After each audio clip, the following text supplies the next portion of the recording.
قال الله تبارك وتعالى في كلامه المجيد: فأعوذ بالله من الشيطان الرجيم بسم الله الرحمن الرحيم قل هو الله أحد الله الصمد لم يلد ولم يولد ولم يكن له كفوا أحد. قال النبي صلى الله عليه وسلم: من قال لا إله إلا الله فدخل الجنة أو كما قال عليه الصلاة والتسليم. انتہائی قابل قدر بزرگان دین اور ملت ابراہیمی کے نوجوان ساتھیوں،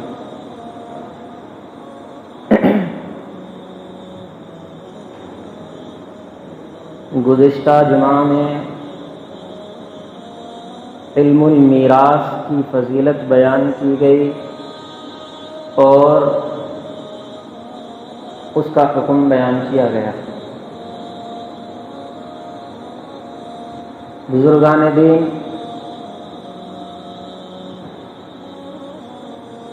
یوں تو اللہ تبارک و تعالی کی وحدانیت اور اس کے خدا ہونے کی دنیا کے اندر بہت ساری دلیلیں موجود ہیں،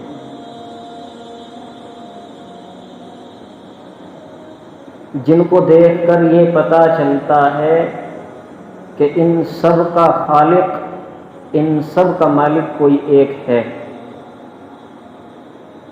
اگر انسان اپنی ذرا سی عقل لگا کر کسی بھی چیز میں غور و فکر کرے تو اسے اس چیز کے اندر اللہ تعالیٰ کی قدرت نظر آئے گی۔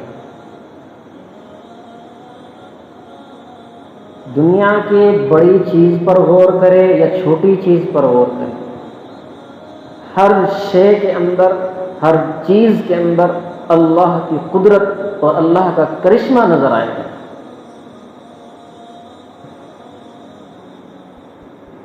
یہ اونچے اونچے پہاڑ، یہ بہتے دریا اور یہ طرح طرح کے قسم قسم کے جانور اور یہ اتنا بڑا آسمان اور اتنی چوڑی چکلی زمین، یہ سب چیزیں اس بات کی دلیل ہے کہ ان سب کا بنانے والا کوئی ہے۔ کوئی ہے اتنے بڑے آسمان کو بغیر سکون کے جس نے تھاما ہوا ہے۔ یہ ہمارا یہ مسجد کا یہ لینٹر، اس کو روکنے کے لیے کتنی سپورٹ لگائی ہوئی ہے، یہ دیوار چاروں طرف سے لگائی ہوئی ہے، پلر کھڑے ہوئے ہیں، تب جا کے یہ رکا ہوا ہے۔ 200 300 400 فٹ کا یہ لینٹر رکا ہوا ہے۔ وہ کروڑوں کروڑ میل کا آسمان بغیر کسی سپورٹ کے رکا ہوا ہے۔ کون ہے وہ ایسی طاقت؟ جی کون ہے وہ ایسی طاقت جس نے اتنے بڑے آسمان کو بغیر سکون کے روکا؟ جی ہاں،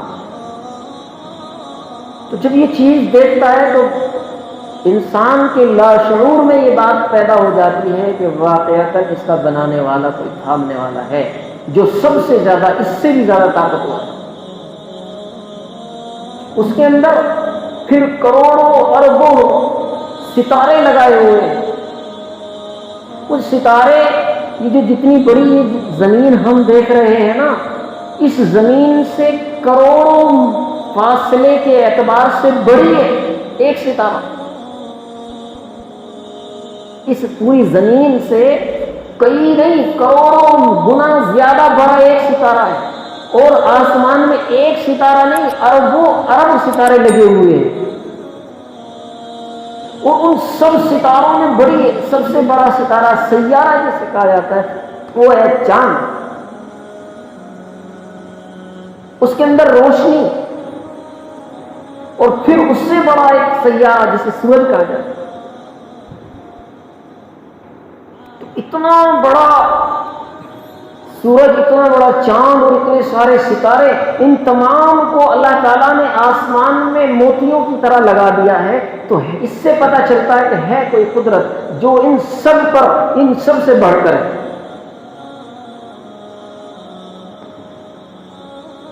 تو جب یہ سب باتیں ہمارے ذہن میں آتی ہے کہ اتنے بڑے آسمان کا رب بھی اللہ ہے، اتنے بڑے چاند اور سورج کا رب بھی اللہ ہے، پہاڑوں کا رب بھی اللہ ہے، اور دریاؤں کا رب بھی اللہ ہے، پوری زمین کا رب بھی اللہ ہے، اور سارے نباتات، سارے جانور، سارے مویشی، ہر طرح کی مخلوق کا رب اللہ ہے، تو یہ ہمارے ذہن میں کیوں نہیں آتا کہ ہمارا رب بھی اللہ ہے؟ انسان ساری بات ماننے کے لیے تیار ہے جی، اس سے کہو کہ آسمان کس نے بنایا، وہ کہے گا کہ اللہ نے بنایا، ایک رب نے بنایا۔ وہ کسی دوسری زبان میں بولے، ہندو ہے تو کہتا بھگوان نے بنایا، کہتا وہ بھی ایک نے بنایا۔ جب ساری کائنات کو بنانے والا ایک ہے، ایک اللہ ہے، تو عبادت کے لائق بھی ایک ہی ہے۔ جب بندہ یہ سمجھ رہا ہے کہ ساری چیز کو بنانے والا ایک ہے، تو پھر عبادت کیوں الگ الگ لوگوں کی، الگ الگ چیزوں کی کرتا ہے؟ عبادت کیوں پھر ایک ہی کی کرنی چاہیے؟ ایک رب کو ماننا چاہیے، اس ایک رب کی ہی عبادت کرنی چاہیے۔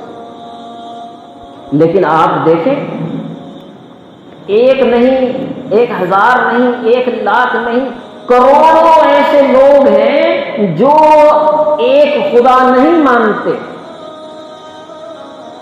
ایک خدا کی پوجا نہیں کرتے،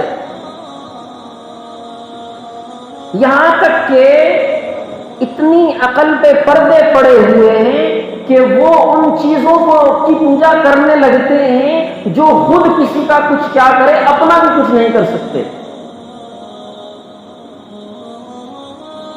وہ انسان کا نفع یا نقصان تو بعد میں کریں گے، وہ اپنا بھی نفع نقصان نہیں کر سکتے، ان کی پوجا کرنے لگ جاتے ہیں۔ آپ دیکھیں، دنیا میں چل کر دیکھیں تو آپ کو نظر آئے گا، کوئی درخت کو پوج رہا ہے، کوئی پتھر کو پوج رہا ہے، کوئی جناب عالی جانوروں کو پوج رہا ہے، نہ جانے کس طرح سے کیسی چیزوں کی عبادت کرنے لگ گئے۔ اور اگر ان سے پوچھے، ان لوگوں سے پوچھے جو اللہ کو چھوڑ کر دوسری چیزوں کی عبادت کر رہے ہیں، دوسری چیزوں کی پوجا اور پرستش کر رہے ہیں کہ اس پوری کائنات کا بنانے والا کون ہے، تو کہتے ہیں کہ رب ہے، ایک اکیلا، ایک اکیلا۔ یہ تو موٹی سی بات ہے کہ ہر شے کے اندر اللہ تعالیٰ کی قدرت نظر آتی ہے۔ خود اللہ تبارک و تعالیٰ نے ارشاد فرمایا، وَفِي أَنفُسِكُمْ، میری قدرت دیکھنا چاہتے ہو، میری طاقت دیکھنا چاہتے ہو، تم اس دنیا کو کیا دیکھتے ہو؟ تم اپنی ذات کے اندر دیکھو، اپنے جسم کے اندر دیکھو، تو تمہارے جسم کے اندر چلنے والی مشین، تمہارے جسم کے اندر یہ دماغ رکھا ہوا، یہ آنکھیں جو جس کے اندر نور ہے، جس کے اندر رنگ، طرح طرح کے رنگ موجود ہیں، یہ سانس لینے والی مشین، یہ چلا کون رہا ہے؟ ان سب سے پتہ چلتا ہے کہ تمہارا کوئی رب ہے۔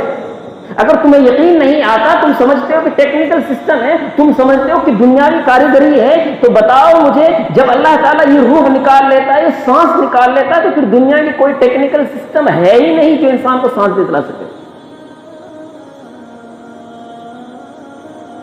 اللہ تعالیٰ نے اگر کسی کی آنکھوں کی بصارت چھینی تو دنیا کے اندر کوئی ایسی مشین آج تک نہیں بنی کہ اس کو بصارت دے دے۔ جی، اپنے جسم کے اندر غور و فکر کرو تو تمہیں خدا کی خدائی نظر آئے گی۔ اس کے باوجود افلا تبصرون، تم دیکھتے نہیں، عقل نہیں رکھتے ہو، خدا کو چھوڑ کر نہ جانے کہاں کہاں کس کی پرستش کرنے لگے۔ آج کی نہیں. آپ اگر یہ المیاں، یہ درد، یہ الم، یہ رنج آج کے زمانے کا کہو، ایسا نہیں ہے، یہ شروع سے چلا آ رہا ہے. ہر زمانے میں ایسے لوگ رہے ہیں جنہوں نے خدا کو چھوڑ کر دوسروں کی پوجا کرنی شروع کر دی ہے. اسی لیے اللہ تبارک و تعالی نے جب یہ کہا کہ میں تمہارا رب ہوں، سارے لوگوں نے کہا، سارے مخلوق نے کہا، سارے انسان نے کہا کہ ہاں میں تو، یا اللہ تو ہمارا رب ہے، ہمارا پروردگار ہے. تو کیا فرمایا کہ میں تمہارا پروردگار ہوں. مطلب یہ ہے کہ میری عبادت کرنی ہے، دنیا میں جا کر مجھے نہ بھول جانا. اور یاد رکھو، اگر تم دنیا میں جا کر میرے اس عہد کو بھول گئے تو پھر بھی میں تمہیں یاد دلانے والا بھیجوں گا. میں تمہارے پاس اپنا رسول، اپنا پیغمبر بھیجوں گا. جب تمہارے پاس رسول آ جائے، جب تمہارے پاس پیغمبر آ جائے، میری کتاب لے کر آئے، میرے احکام لے کر آئے، تو اس کی بات کو مان لینا. یاد رکھو، اگر تم نے رسول کا انکار کر دیا، کتاب کا انکار کر دیا، تو تم نے میری قدرت کا انکار کر دیا. تم نے میری قدرت کا انکار کر دیا. تو یہ مسئلہ یہ آج کا نہیں ہے، یہ شروع سے چلا آ رہا ہے. اللہ تبارک و تعالیٰ نے پیغمبروں کو بھیجنا شروع کر دیا کہ یہ میری قوم، یہ میرے بندے مجھ سے دور ہونے لگے ہیں. پیغمبروں کو بھیج دیا. پیغمبروں نے آ کر بتلایا، لوگوں لا الہ الا اللہ کہو وحدہ لا شریک لہ، وہ ایک اکیلی ذات ہے، اس کی پوجا کرو. تو کچھ لوگوں نے مانا اور کچھ نے نہیں مانا. تو اللہ تبارک و تعالیٰ نے ان کے کچھ گناہوں کی وجہ سے ان کو سزا بھی دی ہے، اور کچھ قوم ایسی بھی آئی ہے جن کا اللہ تبارک و تعالیٰ نے عبرت کا نشان بنا دیا، جن کا نام و نشان دنیا سے مٹا دیا. کچھ قوم ایسی بھی آئی ہے جن کو اللہ تعالیٰ نے دنیا کے اندر عذاب دیا ہے. تو یہ انسان جب بھی اللہ سے دور ہوا ہے تو اللہ تعالیٰ نے انسان کے ہدایت کے لیے نبیوں کو بھیجا ہے. اسی طرح ایک زمانہ چلا آ رہا تھا حضرت عیسیٰ علیہ السلام سے تقریباً 2000 سال پہلے. تو اس زمانے میں پرستش ہوتی تھی بتوں کی پوجا کیا کرتے تھے، اللہ کو چھوڑ کر دوسری مخلوقوں کی پوجا کیا کرتے تھے. تو یہ پرستش عام ہو گئی، ساری دنیا گمراہی کے دلدل میں پھنس گئی، اور ساری دنیا جو ہے اللہ تعالیٰ سے دور ہو چکی تھی. تو اللہ تبارک و تعالیٰ نے عراق کے اندر اپنا ایک پیغمبر بھیجا جس کا نام اسم گرامی، بڑا مبارک نام ہے، بڑا معزز نام ہے، اور بہت بڑے نبی کا نام ہے، بڑے اولو العزم نبی اور رسول کا نام ہے. کتنے بڑے پیغمبر کا نام ہے، کتنے بڑے اللہ والے کا نام ہے، اور کتنے بڑے رسول کا نام ہے کہ اللہ تبارک و تعالیٰ نے اپنا دوست قرار دیا ہے. کہا کہ ھذا ابراہیم خلیل اللہ، یہ میرا دوست ہے. جسے ٹائٹل اللہ تعالیٰ نے دنیا میں ہی دوست ہونے کا دے دیا ہو تو سمجھو وہ کتنا بڑا پیغمبر ہوگا. جی ہاں، ان کا نامی سیدنا ابراہیم علیہ السلام ہے. حضرت ابراہیم علیہ السلام حضرت عیسیٰ علیہ السلام سے تقریباً 2000 سال پہلے پیدا ہوئے عراق کے اندر. اور اس دور میں جب ان کے گھر میں، ان کے ماحول میں سب جگہ ہی بتوں کی پرستش ہوتی تھی، بتوں کو پوجا جایا کرتا تھا. ایسے ماحول میں ایک موحد پیدا ہوا، ایک اللہ کو ماننے والا پیدا ہوا. تو سوچو ذرا، جس کے خود گھر کے اندر غیر اللہ کی پوجا ہوتی ہو، اس کے لیے اللہ کو ماننا کتنی بڑی پریشانی کا اور کتنی بڑی قربانی کا ذریعہ ہوگا. ہے جی، ایک گھر میں 2 فطرت کے لوگ نہیں رہتے تو 2 مذہب کے لوگ کیسے رہ سکتے ہیں؟ ہے جی. اور وہاں تو ایک گھر نہیں، پورا شہر نجومی تھا. کوئی نجوم، کوئی ستاروں کی پوجا کرنے والا، کوئی چاند کی پوجا کرنے والا، کوئی سورج کی پوجا کرنے والا، کوئی پتھروں کی پوجا کرنے والا.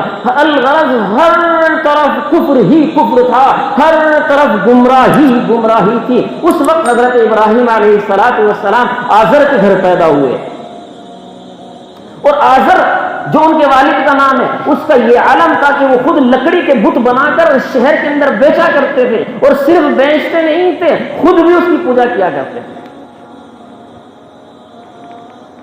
جب حضرت ابراہیم علیہ السلام یہ دیکھا کہ یہ لوگ، یاد رکھو اللہ تبارک و تعالی اپنے پیغمبروں کو اول سے ہی ہر طرح کی برائی سے محفوظ رکھتے ہیں. اول سے ہی، شروع ہی سے ہی۔ ایسا نہیں ہے کہ وہ پیدا ہوئے بچپن میں انہوں نے اپنے گھر کے ماحول کو اپنایا اور پھر بعد میں ان میں شعور آیا، اللہ نے دین دیا، کتاب دی، تب جا کر کے انہوں نے، نہیں، ایسا نہیں ہے۔ وہ بچپن سے ہی محفوظ ہوتے ہیں تمام برائیوں سے۔ کیا نہیں دیکھا کہ جب سرور کائنات جناب محمد رسول اللہ صلی اللہ علیہ وسلم اس دنیا کے اندر تشریف لائے تو سب سے پہلے آپ علیہ الصلوۃ والسلام نے کیا عمل کیا؟ 2 سال 4 سال کا بچہ کر لے تو سمجھتے ہیں کہ کچھ عقل آ گئی ہوگی، وہ 2-4 سال کا نہیں، 2-4 مہینے کا نہیں، 2-4 گھنٹے کا نہیں، بلکہ 2-4 منٹ کا بچہ ہے۔ سرور کائنات جناب محمد رسول اللہ صرف 2-4 منٹ کا لمحہ دنیا میں آئے ہوئے ہیں، اور سب سے پہلے کیا کرتے ہیں؟ سب سے پہلے انگلی اٹھاتے ہیں، کہتے ہیں اشہد اللہ الہ الا اللہ۔ وہاں کس نے ان کو دین سکھایا؟ پھر دوسرا عمل کیا کرتے ہیں؟ پھر آپ علیہ الصلوۃ والسلام سجدہ کرتے ہیں، ایک لمبا سجدہ ہے، جیسے ایک بڑا آدمی، باشعور آدمی سجدہ کرتا ہے، پیغام دیتے ہیں کہ میں ایک خدا کو ماننے کے لیے آیا ہوں۔ تو نبی محفوظ ہوتے ہیں، معصوم تو ہوتے ہیں، وہ محفوظ بھی ہوتے ہیں۔ تو حضرت ابراہیم علیہ الصلوۃ والسلام نے اپنے باپ سے کہا کہ لم تعبد ما لا يسمع ولا يبصر ولا يغني عنك شيئا، کہ تم ان بتوں کی پوجا کیوں کرتے ہو؟ ان کے اندر سننے کی صلاحیت نہیں، ان کے اندر دیکھنے کی صلاحیت نہیں، ان کے اندر نفع نقصان پہنچانے کی صلاحیت اور طاقت نہیں، یہاں تک کہ اگر ان پر مکھی بیٹھ جائے تو یہ بھگا نہیں سکتے، یہاں تک کہ اگر ان پر کتا اگر پیشاب کر جائے تو یہ اس کو بھی نہیں بھگا سکتے، جو اپنے اوپر تکلیف آنے والی تو اس کو نہیں ہٹا سکتے، تو تمہاری تکلیف کو کیسے دور کر سکتے؟ جی یہ میں قرآن کریم کے الفاظ کا ترجمہ سنا رہا ہوں ڈائریکٹ۔ اگر اس پر مکھی آ کر بیٹھ جائے، یہ مکھی کو نہیں بھگا سکتے، کتا پیشاب کر کے چلا جائے تو کتے کو نہیں ہٹا سکتے، تو تیری تکلیف کو کیسے ہٹا سکتے ہیں؟ کیا تمہارے اندر عقل نہیں؟ افلا تعقلون، سمجھ نہیں رکھتے؟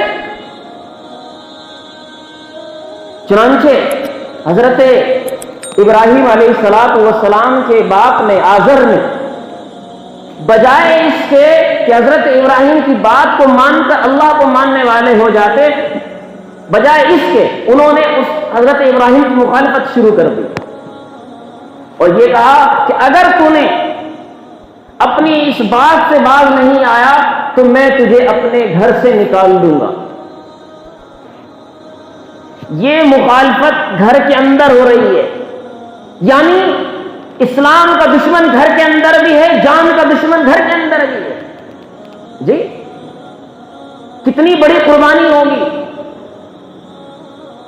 کتنی بڑی آزمائش اور کتنا بڑا امتحان ہوگا کہ ایک بچے کو یہ کہا جائے کہ یا تو اپنے باپ سے پھر جا ورنہ تجھے گھر سے اور شہر سے نکال دیا جائے گا۔ یہ بات آہستہ آہستہ محلے کے لوگوں پر پہنچی، قوم کی میں بات پہنچ گئی کہ یہ ابراہیم جو ہے یہ ہمارے معبود کو نہیں مانتا، یہ دعویٰ کرتا ہے کہ ایک خدا ہے، ایک اکیلے خدا کی عبادت کیا کرو۔ لوگوں نے اعتراض کرنا شروع کیا اور جمع کر لیا کہ ابراہیم کو یہاں لایا جائے، چنانچہ مجمع اکٹھا ہو گیا اور بات شروع کی، ابراہیم تم کہتے ہو کہ ایک خدا ہے، ثابت کرو۔ ہاں ایک خدا ہے، اس کا ثبوت دو، دلیل دو۔ چنانچہ حضرت ابراہیم علیہ السلام نے انہی کے عقیدے کے مطابق دلیل دی ہے۔ وہ کہتے ہیں نا کہ جواب دیا انہی کی زبان میں، جی ہاں، تو ان کے عقیدے کے مطابق، ان کا عقیدہ کیا تھا کہ کچھ لوگ چاند کو پوجا کرتا، کوئی ستارے کی پوجا کرتے اور کوئی سورج کی پوجا کرتے، اس طرح سے اللہ کو چھوڑ کر دوسری چیزوں کی پوجا کیا کرتے۔ تو حضرت ابراہیم علیہ السلام نے جب قوم کے سامنے بیٹھے تو وہاں پر دیکھا کہ ایک ستارہ نکلا، قرآن کریم کے اندر الفاظ موجود ہیں اور قرآن کریم اٹھائے اور ارشاد فرمایا خداوند عالم نے، فلما جن علیہ اللیل رأى کوكبا قال هذا ربی، کہ جب حضرت ابراہیم علیہ السلام نے رات کو ستارہ دیکھا تو لوگوں سے کہا کہ ہاذا ربی، تمہارے عقیدے کے مطابق یہ میرا رب ہے. کیوں؟ کیونکہ یہ ستارہ ہے، اس کی روشنی ہے اور یہ بلند ہے، اونچا ہے، بڑا ہے، اور رب وہی ہوتا ہے جو بڑا ہوتا ہے. فلما جن علیہ اللیل رأى کوكبا قال هذا ربی فلما افل قال لا احب الآفلین. لیکن وہ ستارہ کیا ہوتا ہے؟ ستارہ تو ٹمٹما رہا ہوتا ہے نا، جگمگا رہا ہوتا ہے، کبھی اس پر اندھیرا غالب آ جاتا ہے، کبھی اس کی روشنی غالب آ جاتی ہے. یعنی یہ ہے کہ وہ چھوٹا ہے، اس پر دوسری چیز چڑھ جاتی ہے، رات کا اندھیرا اس پر غالب آ جاتا ہے. لیکن پھر اس تھوڑی دیر کے بعد فلما رأى القمر بازغا، پھر ایک چاند نکلا، اس کی روشنی پھیلی تو حضرت ابراہیم علیہ السلام نے ان سے کہا کہ تمہارے عقیدے کے مطابق یہ چاند میرا رب ہے.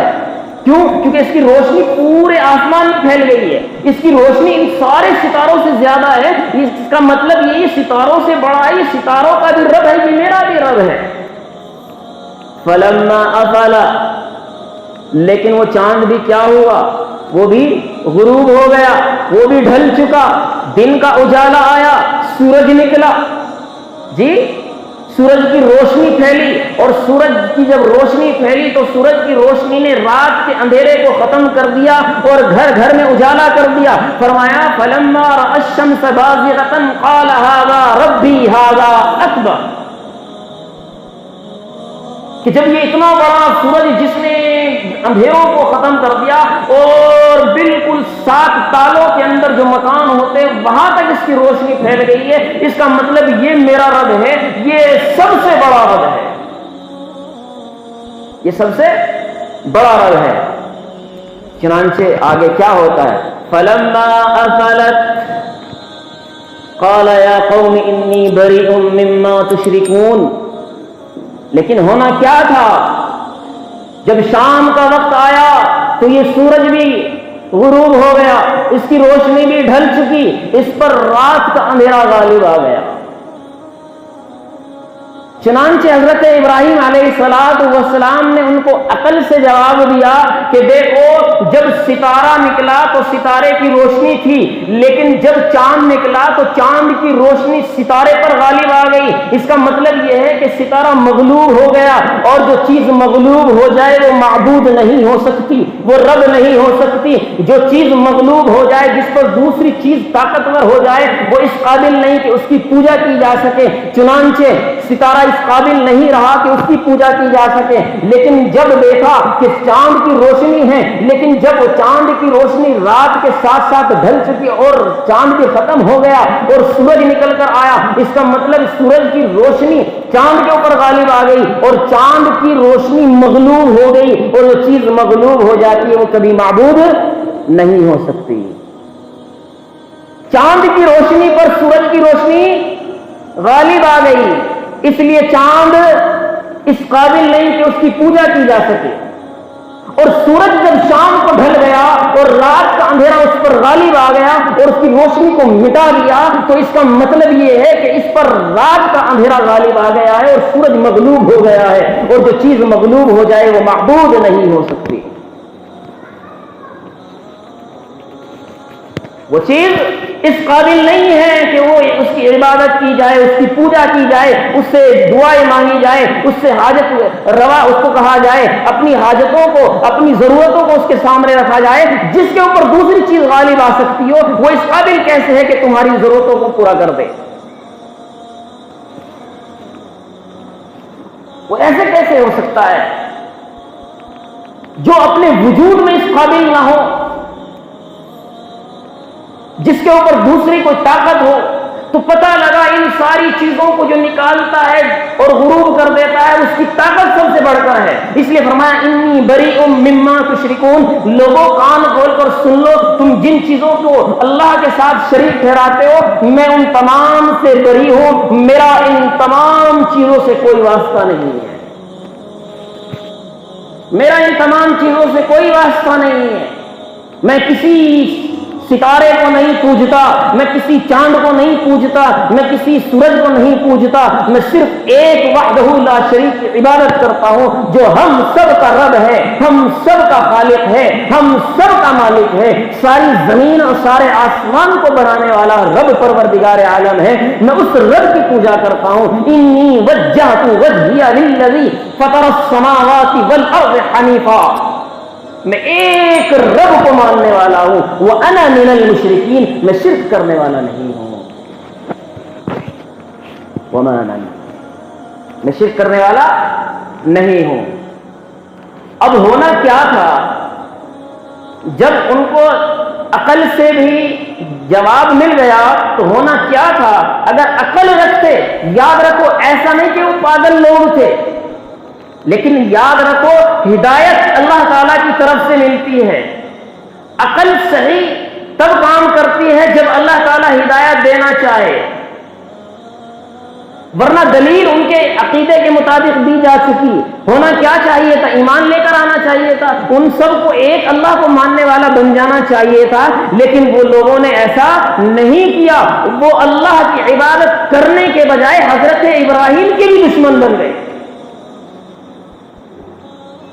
اب کیا ہوا سوچو ذرا، گھر کے اندر بھی دشمن، جان کا دشمن، اسلام کا دشمن، اور پورا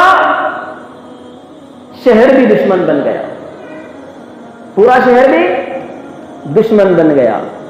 تو لوگوں، تم تو یہ کہتے ہو کہ اگر میں شریعت کے مطابق شادی کروں گا تو لوگ کیا کہیں گے؟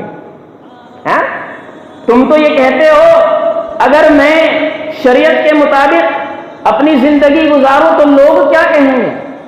اگر میں اپنی شادی میں کھڑے ہو کر کھانا نہ کھلاؤں تو لوگ کیا کہیں گے کہ اولڈ فیشن، پرانے زمانے کا، پرانی سوچ کا ہے، اس لیے میں ایسا نہیں کرتا، میں اسٹینڈرڈ کھانا کرتا لوگوں کو دکھانے۔ اگر میں جہیز نہ دوں تو لوگ کیا کہیں گے؟ ہے جی، لوگوں کو کی وجہ سے کہ لوگ کیا کہیں گے دین چھوڑ دیا، اس لیے ذلیل ہو گئے۔ وہ دیکھو ابراہیم علیہ السلام کو کہ اس نے یہ نہیں دیکھا کہ میرا رب مجھے بنانے والا ہے اور میرے گھر میں میرا باپ میرا دشمن ہے، وہ میرے ساتھ کیا کرے گا اور یہ پوری قوم میرے ساتھ کیا کرے گی، لیکن اللہ کے دین کو بلند رکھا۔ تو جب انہوں نے اللہ کو دین کے بلند کرنے کا عقیدہ اپنے دل کے اندر مضبوط رکھا تو اللہ تبارک و تعالیٰ نے بھی ان کی مدد کی ہے۔ اس لیے میں یہ کہتا ہوں کہ اپنے ایمان کے اندر مضبوط رہو، اپنے اسلام پر مضبوط رہو، ہر جگہ اسلام کی اشاعت کرو، اسلام کی دعوت دو، اپنے مذہب کو فالو کرو، اپنے مذہب کو شائع کرو۔ آپ کی شکل سے، آپ کی حرکت سے، آپ کے اٹھنے سے، آپ کے بیٹھنے سے، آپ کے بولنے سے، آپ کے ہر عمل سے اسلام ظاہر ہونا چاہیے۔ آپ کے دیکھنے سے انسان کو لگے کہ یہ مسلمان ہے، لگے کہ یہ ایک اللہ کو ماننے والا ہے، یہ ایک خدا کو ماننے والا ہے، یہ نہیں ہے کہ جیسا دیش ویسا بھیس کر لیا ہے جی۔ یہ آتا ہے نا کہ جی ہم کیا کریں، دنیا دار ہے، دنیا میں رہنا ہے تو دنیا کے ساتھ چلنا ہے۔ میں آپ سے بتلا دوں، جتنے لوگوں نے دنیا کی خواہش کی ہے وہ دنیا میں نہیں رہے،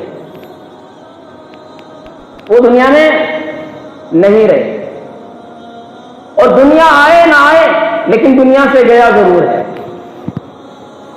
کتنی دولت اکٹھا کر سکتے ہو، کتنا پیسہ جھوٹ بول کر کما سکتے ہو، کتنا غیر مذہب کے طریقے پر چل کر آپ دولت اکٹھی کر سکتے ہو، کیا تمہارے پاس قارون سے زیادہ مال و دولت آ سکتا ہے؟ قارون سے زیادہ، شداد سے زیادہ،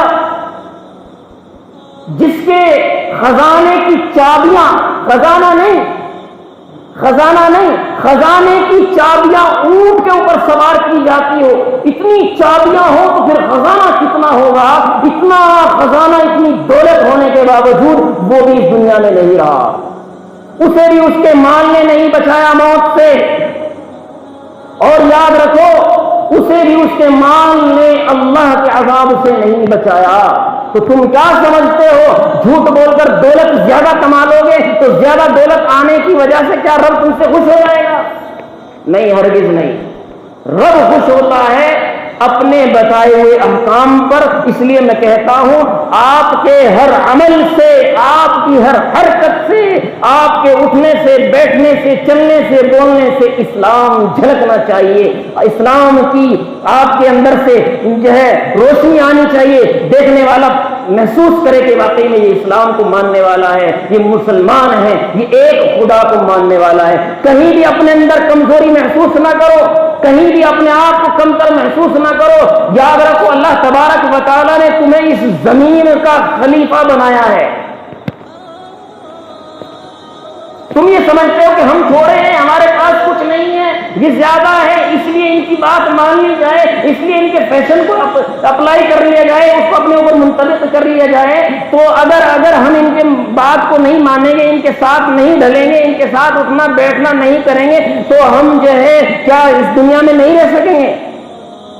وہ دنیا بنائی اللہ تعالیٰ نے تمہارے لیے ہے۔ خدا خود اگر کہہ رہا ہے کہ میں نے اس زمین اور آسمان کے اندر جتنے خزانے ہیں وہ سب کچھ تمہارے لیے بنائے ہیں، تو تم یقین کیوں نہیں کرتے؟ اللہ کہہ رہا ہے کہ میں نے اس انسان کو اس زمین کا خلیفہ بنایا، اور خلیفہ کے اندر سب سے زیادہ مال اور زمین کے سارے رزق کا اور زمین کے سارے سونے اور خزانے کا مالک اگر ہے تو وہ ایک مومن ہے۔ مانگو تو صحیح، مانگنے والا نہیں ہے، یقین کرنے والا نہیں ہے۔ ہاں، یقین کرنے والا نہیں ہے۔